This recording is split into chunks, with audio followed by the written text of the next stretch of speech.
Hope that you are having a good day. It's always nice when I can talk with Sean Salisbury.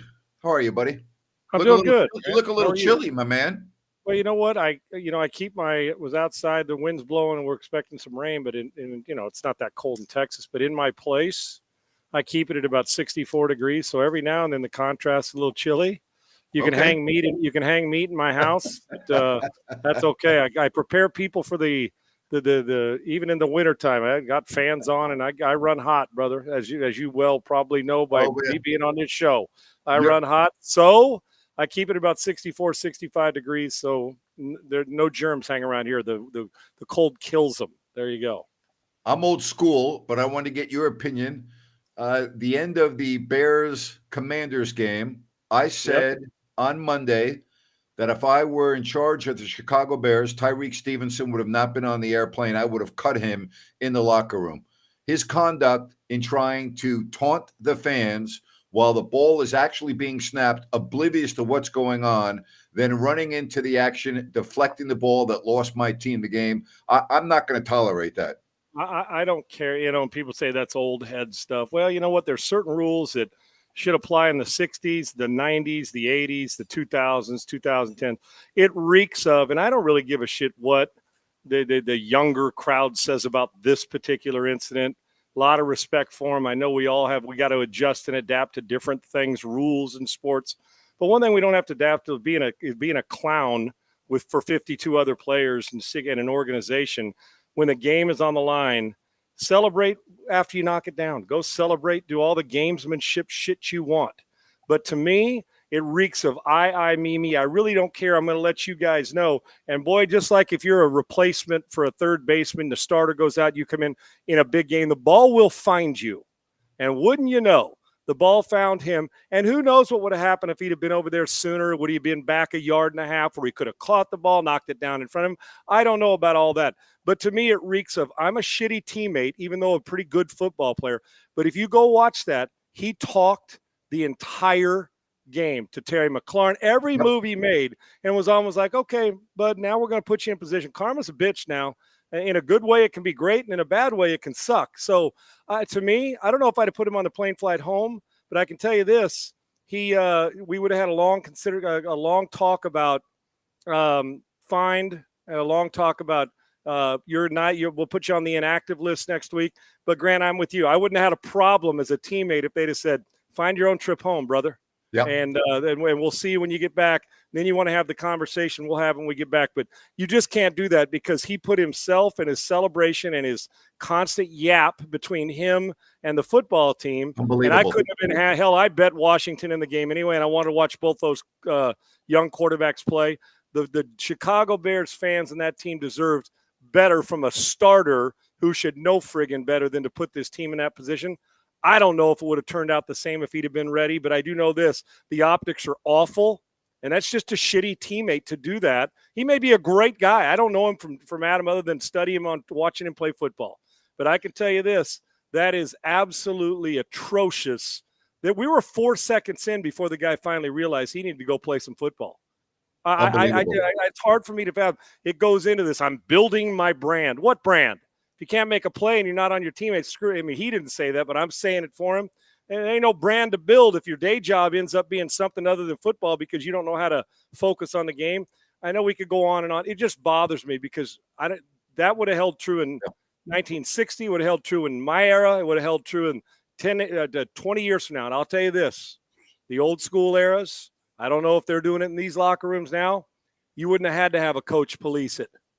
The players would have taken care of that during the practice week. His ass would have been taped to a goalpost. I know that. I watched that happen in Minnesota. He would have been taped to a goalpost next week, just teaching him a lesson, not in a hurtful bully way, in a fun way, but a very firm way that said, wrong thing to do, brother. We got games to win. And Chicago's in a playoff hunt. Yep. That may end up being the difference, and they're becoming a really good football team, and he's a good player, but they're in a playoff hunt. All 4 teams in that division are, and that game may very well one play be the difference in whether they get in as a wild card or not. So inexcusable in my mind, and I don't know what the pun, but there's something coming out of his checkbook, if nothing else. You just mentioned the locker room, and I've always liked coaches that say, well, I'm playing this guy because it gives us the best chance to win. And that's what's going on in Indianapolis right now with Joe Flacco starting for Anthony Richardson. What's your take on that situation? I don't have a problem. And I know they're going to say performance, but don't kid yourself. What happened see how quickly you can lose respect from teammates. I know. It's unbelievable to me. I'm talking about all that hard work you put in training camp and in college and growing up. And one fell swoop of you running and telling a 300-pound lineman who's got a big-ass guy leaning on him all day, and running backs were getting hit on every friggin' – go tell Jonathan Taylor how that felt. Now, Anthony Richardson seems like a nice enough guy, and listen to Ryan Kelly, his offensive lineman, say, listen, he busts his ass for us, but basically his own lineman saying he's going to catch some hell for this, and I'm paraphrasing, and rightfully so. He should expect it. I talked to a couple Hall of Famers that are in the Hall of Fame now, a couple guys that are more recent, and a couple other people that have coached it and played it, and I have yet to have one person come up to me and say, we're making too big a deal of it. Not one. So to me, Anthony Richardson, the talent is unique and great, but I'd be saying this even if he was 25 or 27. He can't drop it in the ocean if he's standing in a boat right now. You lose respect of your teammates. There's no doubt, and that is the number one thing. Listen, he'd have been better off throwing 8 interceptions in a game than one play of tapping out doing that, because I almost felt like, are we watching wrestling here? Is this like the WW? I mean, where they go out and everybody's laughing, we're putting on a show for the fans? What are you doing?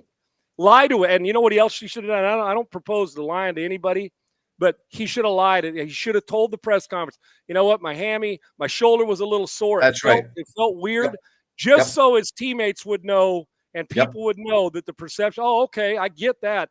But don't come out, and we all want honesty, but not when it comes to that, because immediately now he is going to have to work.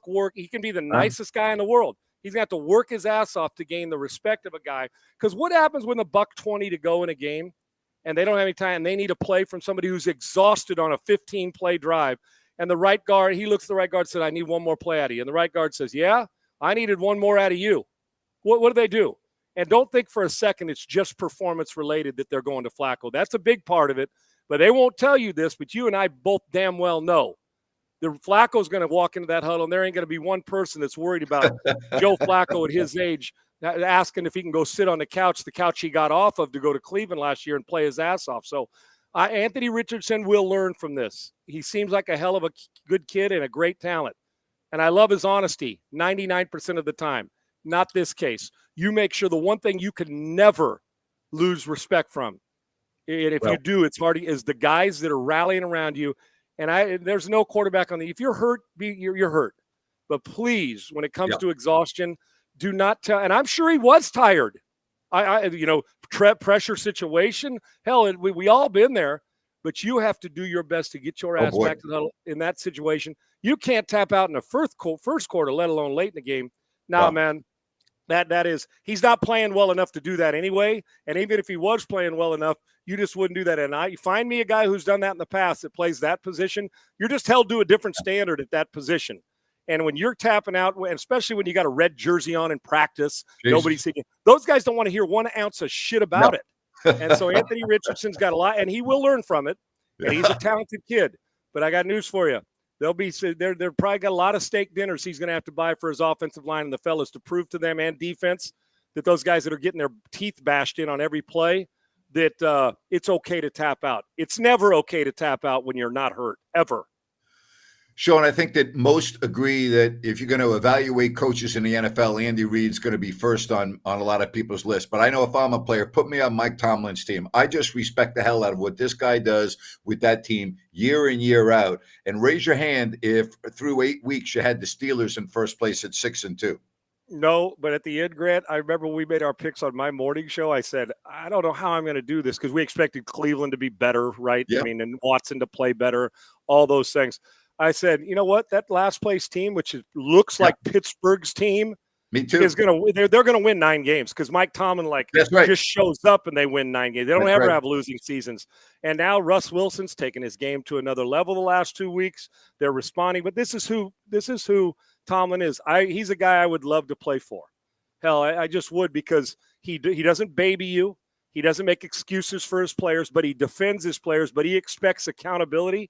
I don't like Andy Reid. But if there's two all-around coaches to get more out of their players and know how to adjust and give guys chances and believe in them and make them feel confident when maybe at times they shouldn't feel confident, you give me Mike Tomlin and Andy Reid, and I'll beat you on average teams. I'll beat you more than you beat me. Those two guys are spectacular, and Mike Tomlin just gets it. And I think guys play different for him, and I mean that in a positive way, because of the accountability he puts on them. And there is no excuses coming out of Mike Tomlin's mouth ever. That team continues to win. And if the offense can match the defense along the way, you may have a dangerous team, because that team's blue collar, hardcore, hit you in the mouth, and they expect to win when they go out there, even if fans don't expect them. That's one hell of a football team, at least the way they play for Mike Tomlin, and he's one. Stick him in the Hall of Fame while he's still coaching, man. The guy's been phenomenal. Sean, Aaron Rodgers last year at Green Bay, the controversy with the front office, the body language, last year doesn't count because of the injury, and now what's going on this year. Has he tarnished his legacy? Well, I can't take all the MVPs from him, Grant. I just can't. Okay, I can't. But you can't. I mean, listen, look at the NFC Championship games and his record in those. 1-5. Right. So what do we always say when the quarterback takes people to another level? We give him credit for it, right? So why wouldn't we also say, well, you're 1-5? I mean, we have selective criticism and selective compliments for people that we want to give him to. Aaron Rodgers is a lightning rod on and off the field. I don't care what he does off the field. I actually like the guy. I think he beats to a different drum. It doesn't bother me what he does with vaccinations or voter. He goes into a dark room. Everybody has their way of doing something. And I have wished that I could have thrown the ball and got out of, got out of my career what Aaron Rodgers got out of his. Good gracious, guy's special. One of the great pure throwers of the ball ever. First ballot Hall of Famer. There's no question about it. But I can tell you this. Right. There's no doubt. Automatic. But I can tell you this, that he's part of the issue going on in New York right now. No question. So with a tarnished legacy, I can't. Anybody who's posted like he's posted, just like Russ Wilson, I'm not taking this. His Seattle career was phenomenal. Yes, he was average and below average at times in Denver. He can redo it. Does that mean that I'm going to punish him and say the guy wasn't a really good player? Well, no, I don't hold that against him. But I'm also going to be critical of and complimentary of what I see now or what I saw most recent. And right now, Aaron Rodgers is playing like an average quarterback, which is a shocking thing for me, because whether it's he's still feeling the effects of the last year's the Achilles, or the team was overrated. I had them winning the division. I did. When the season started, I picked them to win the division and be in that hunt, because I thought Buffalo had lost people. Look what Josh Allen's doing with losing a lot of weapons and having to bring them together.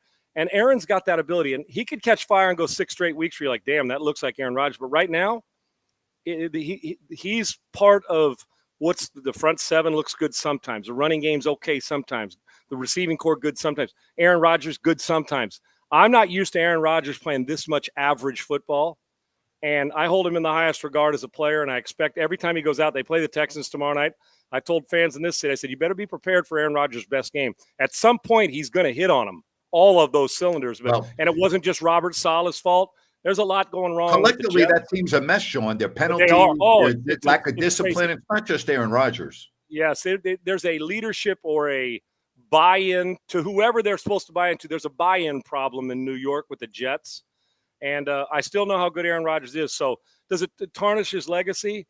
I think what'll happen, there'll be some who say, yeah, but did you see him play, in 2024, the Jets? But he's just as capable of coming back next year and throwing for 4,000, 4,500 yards. So, But what I've seen in 2024, the Aaron Rodgers is just a guy right now. That's right. I know he's better than that. All right, you talk about the Texans tomorrow. Diggs is out for the year. Talk about the impact that's going to have on the team. It is, because Nico Collins still is on the IR. Yeah, he's still on the injured reserve, and he was their number one receiver. And there's been a lack of vertical challenge this year. This team was attacking last year, I think, trying to prove a point. And they've got a little more safety net this year. And I think a lot of it's because, which is a positive, Joe Mixon running the football is a grown ass. Aside from Derrick Henry, is there anybody running the football better than that guy in this league right now? There isn't. And he is that's a football playing Jesse, grown man. But I think also it's providing this security blanket that we're not taking as many shots in Houston. The quarterback and Joe Mixon, greatly responsible, and their defense is flying around. Grant, they got most tackles for a loss, and they got the most pressures in football. They're getting after it on defense, but they're not making the big plays on the perimeter vertically that we're used to. And now Tank Dell, whether it's John Mechie or Robert Woods, or you go get somebody before the trade deadline next Tuesday and try to see if you can pluck one of these teams that's in a sell mode that's got a good player off a roster because Cooper's gone, Hopkins is gone, Deontay Johnson's gone, and they got him for, what, a fourth or fifth rounder. So, and look who's loading up. Kansas City Chiefs, That's Baltimore right. Ravens. And so if you want to keep up, those are really good teams that are even going after more. And I'm greedy often. I want more weapons all the time. It's a loss because you're talking about the two number ones are now sitting on the sideline. Nico Collins will come back. If I was them, I'd shop and see what it would take for me to pluck somebody who you don't want to have to pay in the future. If you're the team, they're in the mode where, well, we don't want the headache. Let's move him. One of those type of things if you're the Texans. Because if you can't continue to score, Baltimore and Kansas City's going to get hot offensively. We're saying this, and that team's 7-0. So, and you look at Buffalo, and then they went out and beat Buffalo and held, Josh Allen to 9 of 30. So to beat the good teams, they're going to have to at least go and look and see, because nobody can tell me you could take away two of your best offensive weapons and you're still okay. You're not. It takes a lot to replace them, but that's why your scouting department, your general manager, go out and get good depth that you expect to come in and play. They expect it, but I won't be shocked if they're making phone calls, Nick Caserio, to see what's out there that they can enhance the offense. They're going to need it offensively. They've got good weapons, but their bandwidth has shrunk a great deal, and no doubt losing Diggs is a problem. Showing college football, we got a dandy this weekend. Number 3 Penn State hosting number 4 Ohio State. I know Penn State's got a rich tradition, but I'm trying to think. This has got to be the biggest game that we've had at Happy Valley in many, many years. Oh, there's no doubt. And, Ohio State may have the most talented roster in America that we still, it's weird. They're so talented, yet we, after the Oregon loss, we're like treading, like, are they that good yet? Their roster, they are that talented. I am just telling you, they are now. Will Howard, are you going to get that out of them? That's always a difficult team to beat and place to play. And if I were to look at you right now and say, if you had to put your money down, can you make an argument that Penn State, aside from Oregon's the best team in the country? I think we can. They should be in the talk. Saturday. That's exactly right. And we hey, by even just throwing that out there, we're going to find out real quick, aren't we, about how real both of these teams are. But Grant, I'm telling you, the 8th team in the country right now may be able, and Georgia's not going to go away. Texas will hang back in there. Look at the way Indiana and Iowa State and BYU are playing. We're in the way Army's still playing undefeated. It's such a blast to watch. But yeah, this is a huge. Every week we say, well, this is the biggest game, Texas and Georgia. Well, 2 and 3 is pretty damn big. Isn't that what it is, or is it 3 and 4? Grant, is it 2 and 3 or 3? Ohio State number 2 right now? No, Ohio State 4, Penn State's 3. 3. That's right. It's flipped right. Okay, yeah. So you got 3 and 4, and somebody's going to emerge and possibly move themselves into the 2 hole if they can. But I love the way Penn State plays defensively. They got a veteran quarterback. I'm excited to see this game, and it's one of those that you'd buy a ticket for, even if you weren't a fan of either team. I think the bottom line is what you're saying is there's not that dominant team right now, the team where you look at and go, oh, they're invincible, which just sets up for a phenomenal January coming up. No doubt. You telling me right now that you don't believe that BYU on the right day could beat the 10th ranked team in the country? Even, you know what I'm saying?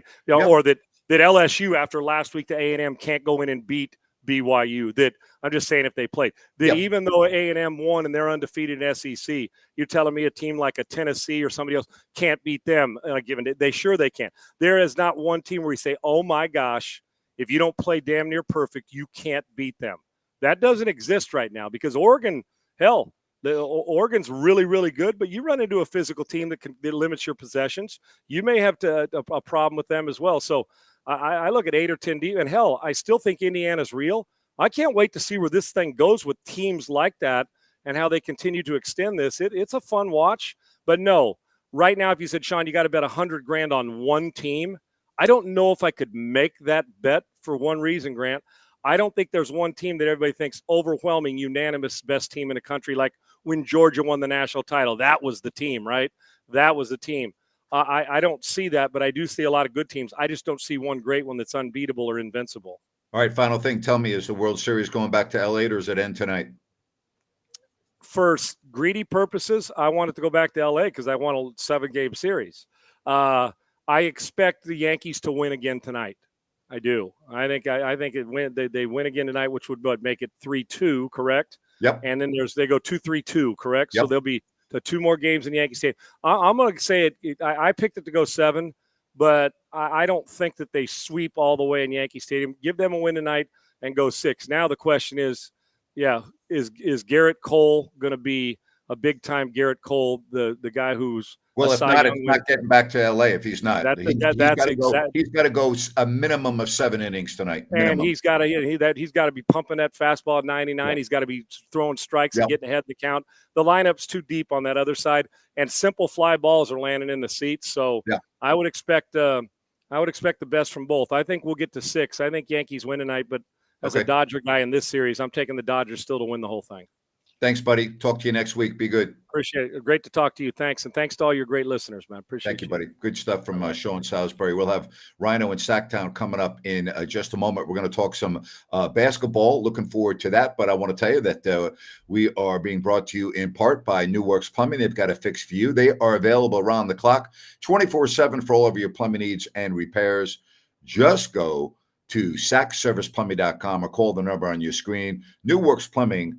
They've got a fix for you. And if you're thinking of moving, I'll tell you, Calusa is a beautiful, beautiful region of California. And Sunrise Landing from Blazona Development, I think you're going to love this newest residential community in Calusa. You go to calusasunrise.com. You'll get all the information you need on their beautiful models. Remember, no Mellorews, no homeowners, great access to major arteries. You also are adjacent to the Calusa Golf and Country Club. Just go, once again, to calusasunrise.com and check out Sunrise Landing. Always good when, Sunrise Landing. Always good when we can talk with Rhino in Sacktown. Travel day for the Kings. How are you, buddy? Doing great. How about yourself, Grant? I am hanging in there. Kings, I think, made some progress over the last 24 hours. I just saw that Barnes is going to be out for Toronto, so he's going to miss both games coming up this week against Sacramento. So that's another good break. This is really setting up well this week. If you can, you're playing teams that you should beat. Yeah, there's no doubt about it. And let me give you one more break. Bogey will be out against the Kings in the next game against the Hawks on Thursday night. He's going to be out 4 weeks, has a hamstring issue. So the Kings they talked about it last night, playing desperate right now. And you see it in the way that they're playing defense. So Grant, this is a road trip. Like Jerry Reynolds said, they've got to come back above 500 at the very least. And it won't be long before the fans in Atlanta start wondering if there's too much wear and tear on a guy that's had a lot of lower extremity injuries and Bogdan Bogdanovic because of his summer participation in the Olympic Games. That's going to be the talk there. It certainly will. He's such an important part of what they do in Atlanta is their spark plug. So get ready for it. He was 3rd in voting the 6th man of the year last year. Yeah, I mean, that's a big loss for them.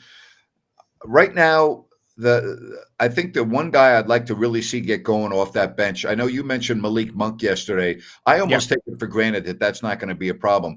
I thought Jerry brought this up yesterday on our halftime show, and it was Trey Lyles. He's got to find some other way to contribute offensively than the 3-ball, Grant. Everybody else is finding that niche, finding that way, moving, and Trey's kind of standing there behind the line. I think it'll come along. Defense is not as worrisome on his end to me, but offensively, the catch and shoot 3, he needs to do a little bit more, certainly. The Hawks and then Toronto the very next night. Travel day and wrap it up against Miami, and then you come home to play the same Toronto Raptors. So listen, and I really mean this. I don't want to look too far ahead. It wouldn't surprise me if the Kings go on quite a win streak right here. I think that they should beat Atlanta, especially without Bogey. Without Barnes, they should beat Toronto. And I know we say should a lot, and the Kings lose the games that they should win. But I think with DeMar DeRozan, it's going to be a little bit different this year. The Miami game, maybe, but I like their position right now to get on a roll here.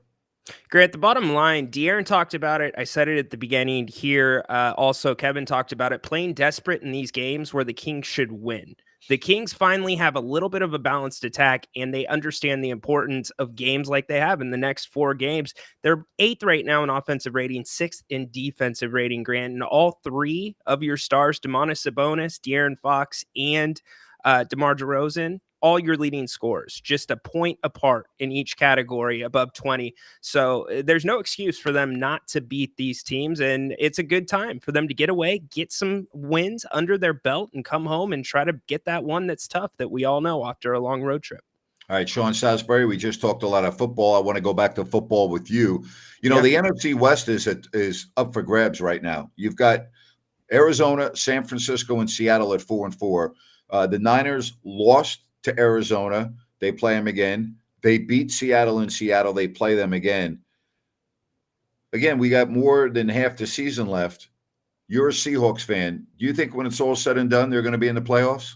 I don't. No, I think that it's fizzling out a little bit. There's just too much bi-bowler play. You either have a great running game or not a good running game. The defense either shows up or it doesn't. And I think Geno's starting to wear down a little bit. DK, how much is he going to be able to contribute? He's been dinged up here and there. But I think it's going to come down to the Niners in Arizona. And don't count the Rams out, Grant. They're getting healthy. They played well last week.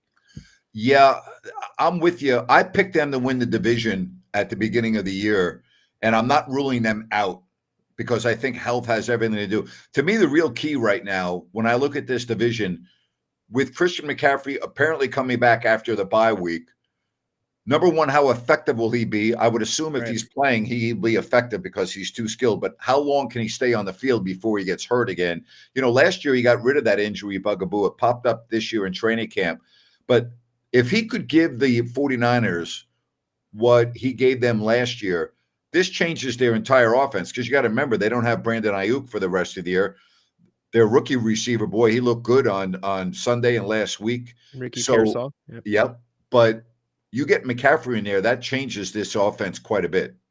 It changes the offense quite a bit, but this questions still remain on defense, Grant. The Niners go through these lapses, right? You've got a couple of rookie DBs that are playing, and they gave up 2 wide open schoolyard touchdowns to CeeDee Lamb. So you're going to have to ask more of that offense if that defense can't pick it up, especially being anchored by a guy like Fred Warner, who is still playing at an extremely high level now. But I think with McCaffrey on the field, your defense won't be on the field as much because you're going to have more prolonged drives. So I think that does help. But your point is well taken. That's going to have to change. Listen, if I'm looking at the NFC right now, and again, injuries can change everything. I can't put San Francisco ahead of Detroit. No. If Green Bay's healthy, based on what I saw in the playoffs last year, I'm not so sure I can put them ahead of them. I think they could beat anybody in the NFC South. Those teams don't frighten me. And then I look at the NFC East. Listen, I don't know about Washington. And when I say I say that in all due respect, because they've got a quarterback that's never been in the NFL playoffs before, and I'm not sure that they're ready for that. In other words, that's too big of a jump for me. They got to go through the experience, right? But, I mean, if I'm looking at the 49ers, yeah, they can beat anybody in the South. They can beat anybody in their division. But, boy, that NFC North, they already lost to Minnesota this year. I don't know about the matchup should they play them in the playoffs. So I'm not picking the 49ers as the favorite right now, I guess is what I'm saying, to come out of the NFC. Yeah, and I'm completely with you, but I would say this. I wouldn't pick them over those teams now, but I still think the Niners, if healthy, can beat any of those teams on any given day. They are still that good. They're that well coached. And to your point about Washington, we've seen this story before, not taken away from what we see with Daniels. He is a special talent, but RG3, amazing rookie year, get to the playoffs, does not do well. So I hope that holds up. But Niners fans, you just need a ticket to the dance. You got to get to the dance. You got to. Hey, you also need an opportunity. You don't need a ticket to go to Bennett's. You don't need a ticket, but it does help to have a reservation. If you go to Bennett'sRestaurants.com, you can make your reservation at the West Side Grill in Rockland or their location in Roseville or Sacramento. Prime seafood and steaks at Bennett's. Don't forget about their daily happy hour, sips and taste, 2 to 6, their weekend brunch. Just go to Bennett'sRestaurants.com. That's Bennett'sRestaurants.com. Kings and Hawks, followed by the I don't know if the Kings are still staying. We always used to stay at the Four Seasons where they had the shooting yesterday and the barricade of the individual. I would assume they still stay there, but I don't know. But we used to stay in that hotel every year. Scary stuff. You just never know what the hell's going on anymore in our society. And unfortunately, it's not surprising. That's the worst part. It's not a shock. It's just another day. Unbelievable. You know what? You unfortunately just said it. It's just another day. Boy, that what a sad commentary that is. World Series. I did a rant on the fans. Could you imagine spending that kind of money and getting kicked out of the game before the first inning's even over? Well, it's his wall to defend, Grant. Did you see his comments? Because he's getting run, obviously. That's He was- why you do something like that. It's unbelievable. They were at the bar across the street after they got kicked out of the stadium watching the game. And the Yankees put out a statement saying they will not be allowed back in, blah, blah, blah. Major League Baseball. Go ahead. Bullshit. They're refunding their tickets, Grant. I'm just like telling you. Texas. I'm just telling you. I just read the story in the New York Post. Okay. Yeah.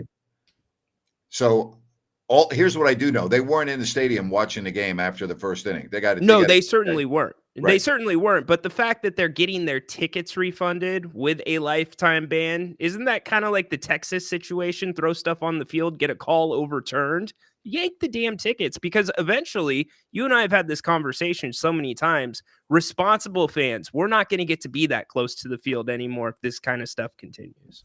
It's really hard to believe. And listen, I'm fine with when the ball goes into the stands, it's fair game if it's in your domain. But what happened yesterday was beyond comprehension to me. It really was. It was premeditated. You had another fan come over after the guy's yanking at the glove and grabbing Mookie's wrist. I mean, some people, I'm not going to go there and say assault, but it's kind of a problem. You could have hurt him. As lame as that sounds, you're yanking at a player's wrist. It's just ridiculous. Unbelievable. So I think the Dodgers win tonight. I just think that their lineup is too good. I still see the Yankees as a team collectively, with maybe the exception. There's only two guys that come up to bat now that I have any confidence in. And the rest of the lineup, I have no confidence in. Aaron Judge is a great Yankee, and the fans love him.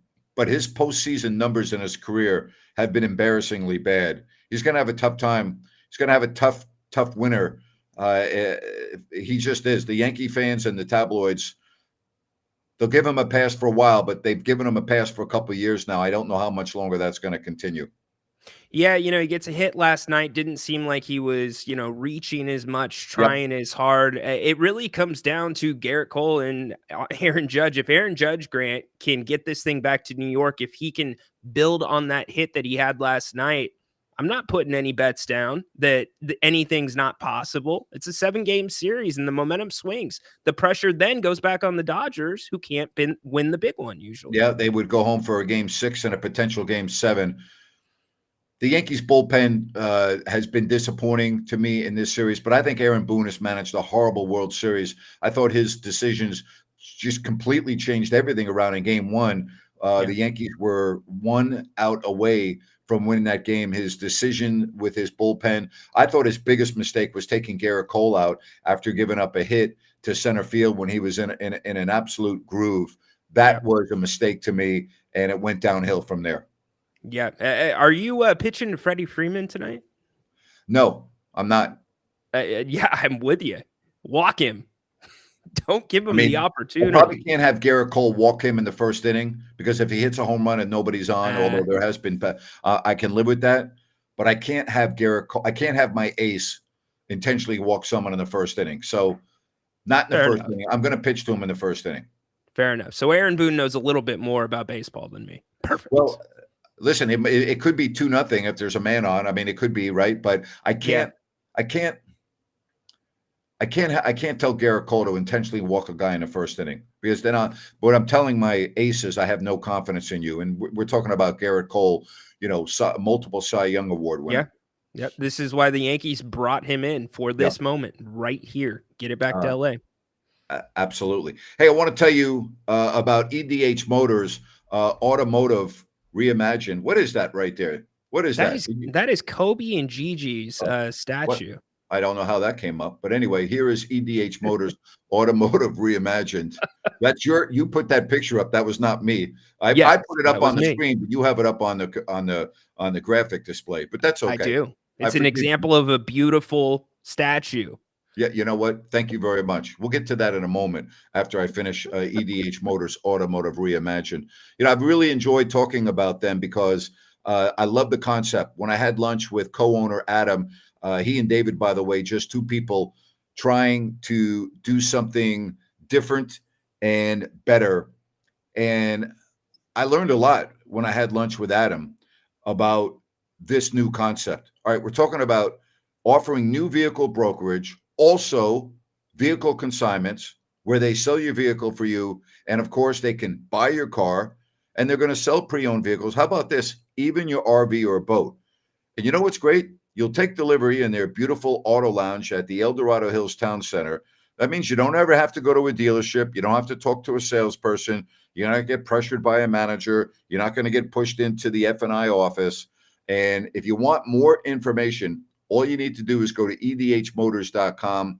That's edhmotors.com. You can check out EDH Motors Automotive Reimagined. Once again, that is edhmotors.com.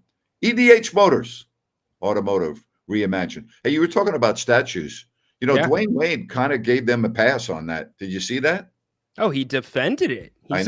He said if I wanted it to look like me, I'd stand in front of the arena and take pictures with fans. I mean, I was shocked by that.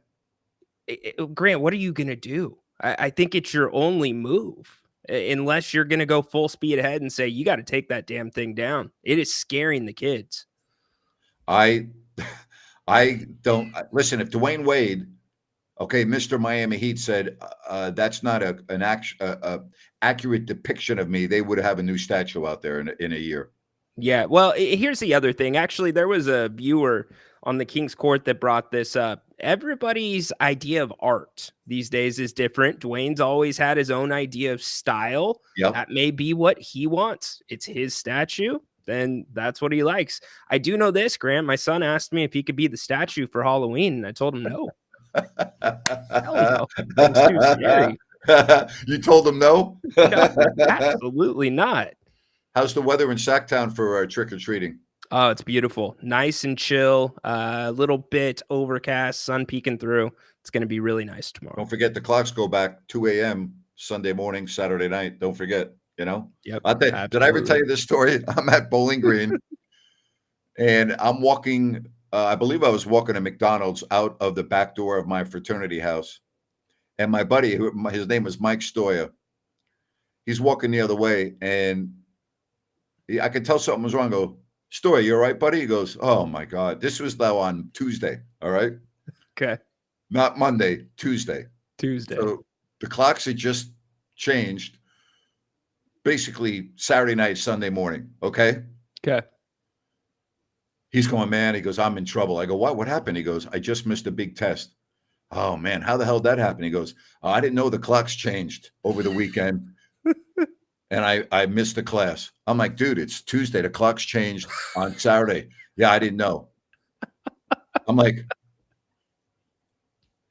he's doing college. And me. I didn't just say, dude, what's wrong with you? I mean, I unloaded on him. Of course, I made fun of him, and then I get back to the house and I tell all my fraternity brothers, do you know how stupid Stoy is? Can you believe this effing guy? It is freaking Tuesday and he didn't know that the clocks changed over the weekend. And everybody's howling. Everybody, that's not what you're going to let down for a while.